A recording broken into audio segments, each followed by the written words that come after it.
Gràcies, presidenta. Abans de res, agrair al diputat David Saldoni, que és el que ha treballat aquesta moció i la següent, i per tant, en el seu nom, jo explico quina és la posició de Junts per Catalunya en aquesta moció i a la que vindrà més tard. A ningú se li escapa que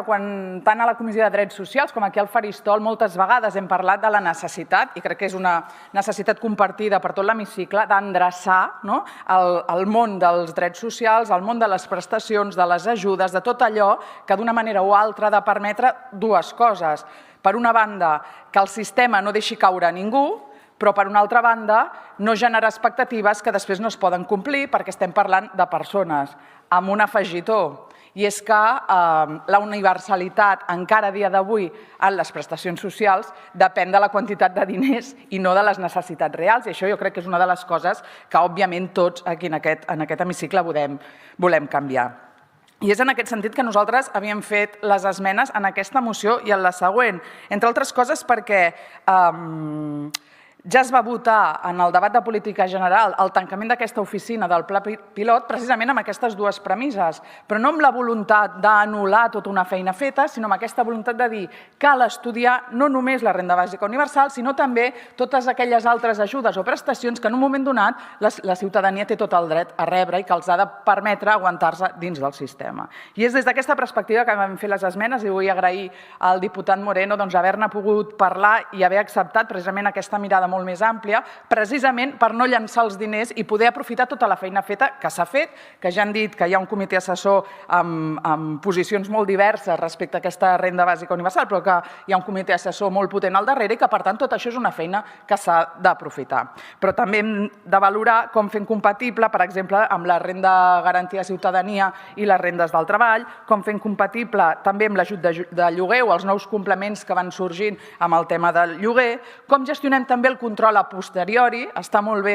fer aquests estudis i veure com implementem tot això, però també com a mesura fins i tot de transparència, com controlem aquesta renda i moltes altres, i també com impacta en aquesta renda i en altres, per exemple, els diferents determinants socials, a l'envelliment, l'alta cronicitat, segurament molta més dependència. I, per tant, és des d'aquesta perspectiva que nosaltres havíem fet les esmenes que hem plantejat amb aquesta mirada més de futur, de dir, escolta'm, val la pena aprofitar aquesta oficina que ja existeix, òbviament no per fer la renda bàsica universal, entre altres coses perquè ja s'ha dit que aquesta prova pilot no es pot fer tal com estava prevista, però sí que ens val la pena aprofitar aquestes feines i trobar aquest punt mig, que també ho hem plantejat així en les esmenes que explicaré després en la proposta següent de la moció d'Esquerra Republicana, buscant aquest espai de trobada entre uns i els altres per tal d'aprofitar aquesta feina feta. I certament, com que crec que puc parlar per tot el grup parlamentari, però tant el senyor Saldoni com jo mateixa creiem en la recerca qualitativa en el món social, estic molt d'acord amb la importància de la sociologia i de veure realment quin és l'impacte que té tota aquesta recerca científica molt potent en el món també social, doncs des d'aquesta perspectiva que nosaltres plantejàvem aquestes esmenes d'anar a buscar com transformem aquesta oficina en una cosa que permeti estudiar molt més enllà de la renda bàsica universal les ajudes i la perspectiva social que crec que entre tots, com jo deia, hem d'aconseguir que ningú caigui del sistema, que sigui garantia de compliment, que hi hagin els recursos que es necessiten i que no s'hagin de repartir els que hi ha entre les persones que ho necessiten i que, a més, ens permetin no generar expectatives a la ciutadania que després ni l'administració ni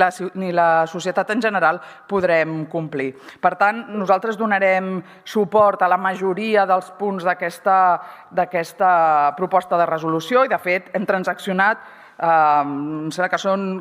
4 esmenes amb el grup proposant d'aquesta proposta de resolució i, per tant, òbviament donarem suport. Moltes gràcies.